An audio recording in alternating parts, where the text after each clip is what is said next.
Kinze Mach Till product overview. Industry problems are: time is limited during spring and fall. Too much to do in too little time. Spring and fall tillage practices require multiple different tools. Conventional horizontal tillage leaves compacted soil and a smear layer and is slow.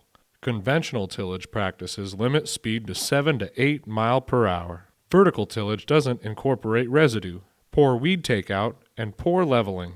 New genetic crop residue doesn't break down as easily as in the past. Here is Justin Render, Kinze's product specialist, with the Kinze solution. The Kinze solution is the Mach Till, a versatile, heavy-built, low-maintenance machine that prepares the seedbed in the spring or incorporates residue in the fall while running at high rates of speed without creating compaction layers, resulting in an eye-appealing finish.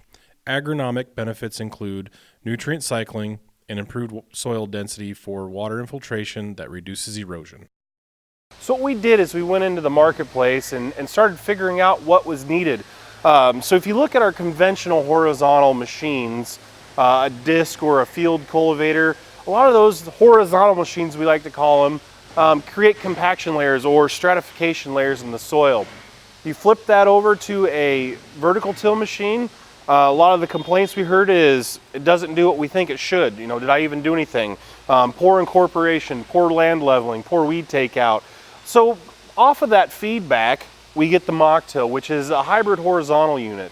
The reason we call it a hybrid horizontal unit is because it has the benefits in speed, like a vertical till machine, but you get the land leveling benefits, the weed takeout, that residue management that you would from conventional machines, or even running over several times with a vertical till machine. You may ask, what makes hybrid horizontal tillage different in the marketplace? The biggest thing is the ROI, or the return on investment of the machine, based off its versatility. You can manage residue in the fall, or even with the same machine come back and prepare the seedbed in the spring, all achieving high speeds, 8 miles an hour and above, and incorporating that residue, getting that land leveling action, getting that full weed takeout that we're looking for, as well as the agronomic advantages that we'll talk to later. Hybrid horizontal tillage incorporates into one tool the benefits of vertical tillage, conventional tillage, and soil finishing tools. It runs at high rates of speed, or 8 miles an hour and above, uses 2 rows of concave discs and corrugated rubber furrow roller to fracture, lift, mix, break up, level, and firm the soil. What can it do? Combines the functions of many implements into one tool, delivers a good soil finish at high speeds, provides uniform residue management in clay, sand, silt, loam, wet or dry soils, can be used in the fall to shred residue, or can be turned around and used in the spring to prepare the seedbed for planting. We currently offer this 201, which is one of our bifold units. As you see, this one's fresh off the factory floor, getting ready to get shipped out this afternoon. We have a 261, which is also a bifold unit. It's a 26-foot machine. Then you step up into our triplex machines, which are our 33-foot units and our 40-foot units. Our current model offerings are a 201, a 261, a 331, and a 401. The theory of hybrid horizontal tillage is basically a 60-40 split. 60% of the residue is mixed in the soil, returning the crop nutrients back into the soil so it can be recycled instead of being cut free to blow away. 40% remains on the top as a mulch layer that's firmly held in contact with the soil.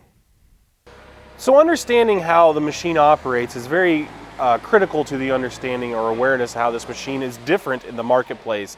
First thing being is our blades are spaced 10 inches apart. We stagger them 5 inches.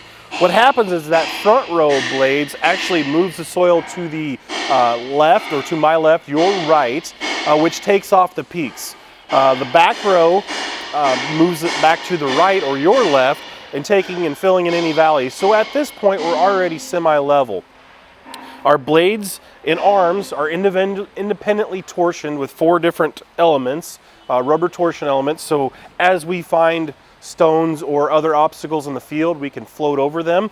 As we work our way towards the back of the machine, like I said, with this second roll, you can see our bearings here.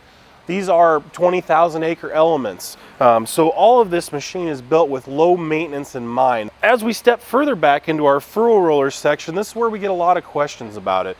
Why a furrow roller? And the reason being is it outperforms all the other types of rollers, you know, the baskets, the cage rollers, the vibrating spring harrows. The reason being is the agronomic advantages to this roller. We talked about some of them earlier with the micro peak and the micro valley. We talked about the density. Also, the finish is superior with these. So there's a lot of the weaknesses in a lot of the competitive machines in that basket section. You know, the bar baskets or the bar rollers, they become stone pickers. As they get into a damp spot or a muddy spot, they turn into a big drum of mud.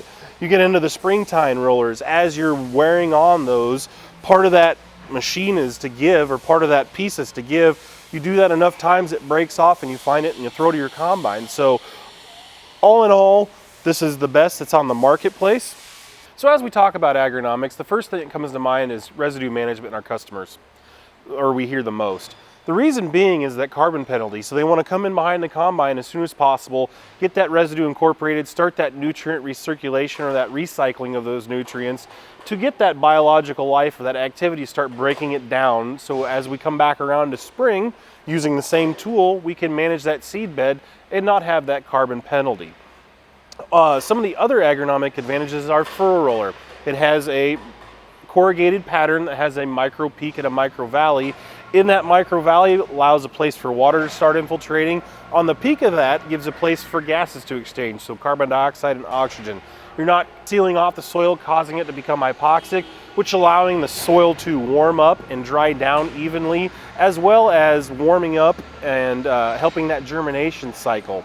The next thing following that is the equalizing of the density. So as we manage our residue, that furrow roller puts it firmly intact to the ground, so we don't have wind and water events like a lot of the vertical till machines where you'll find the residue and the fence lines are at the bottom of the hills after it's washed down, where it's continuing to work back in the soil and you're recouping those nutrients.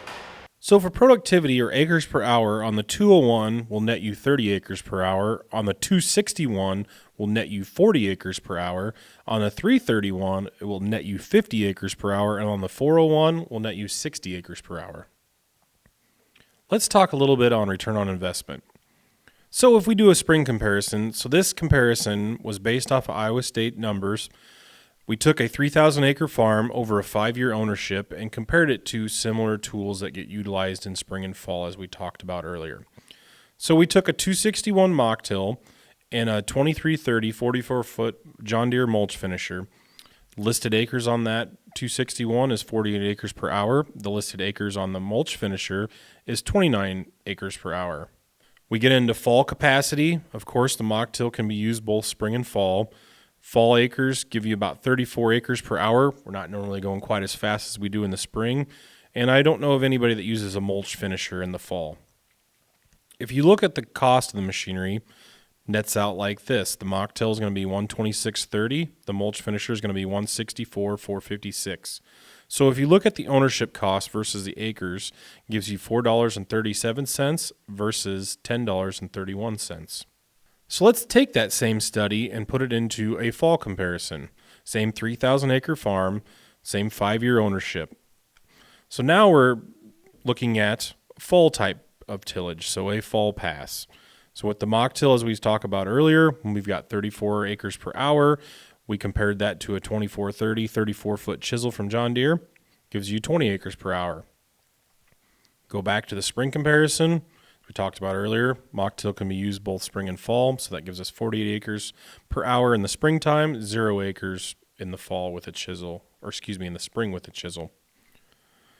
Machinery costs a little bit different, $126,360 versus $87,445. But if you look at the acres that it can cover, we're still at a good cost of ownership, so $437 versus $608. Now let's combine both the spring and fall into one page. Talking about spring capacities at 29 acres per hour versus 48 acres per hour with the Mach Till, nets a Kinze advantage of 40% more acres per hour. If we look at the fall capacity of 20 acres per hour versus 34 acres per hour, nets Kinze at a 42% more acres per hour advantage. Now, if you look at combined machinery costs of both that mulch finisher and the chisel, reaches $172,901 versus the Mach Till at $126,360, nets a savings of $45,541. So if you look at your overall cost of ownership for the springtime only, nets us out at $1031 for the John Deere and $218 for the Kinze Mach Till. If you look at fall cost of ownership, It is $608 for the John Deere and $219 for the Kinze Mach Till, so giving us a total cost of ownership per acre at $437, which is a $12.02 advantage.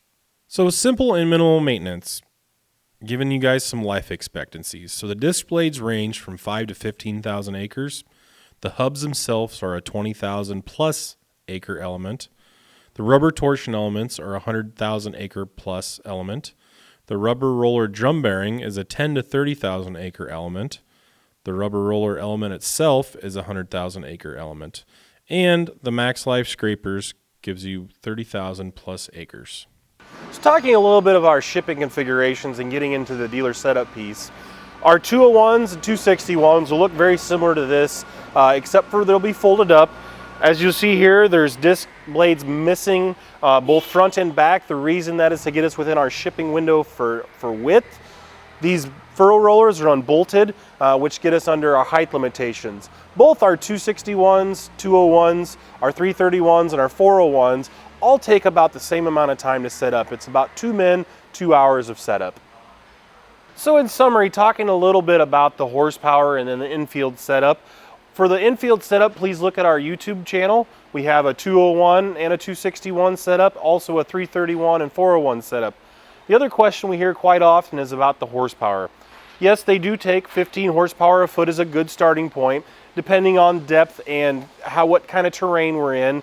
But yes, we need that horsepower to develop the speed. That is the difference in this hybrid, is that we rely on that speed or radial velocity of that blade to do the work. So we have that machine that can incorporate, level the ground, firm that residue back up, and get the results we want. We need that 8 mile an hour and above speed to get that result. So yes, 15 horsepower a foot is a good starting point. If the customer is going to want to go deeper, say 4 inches plus, we're going to need closer to that 20 horsepower per foot range. So don't short yourself on trying to keep the customer within their horsepower limits. A lot of times we hear guys wanting to stretch the tractor out, and we're not going to get good results from that. They're going to have a machine that is not performing how it's designed or up to its capabilities. So if you're looking for something different, look no further than the Kinze Mach Till, this ultra-versatile hybrid horizontal tillage tool that can run at high rates of speed, even in varying soil conditions.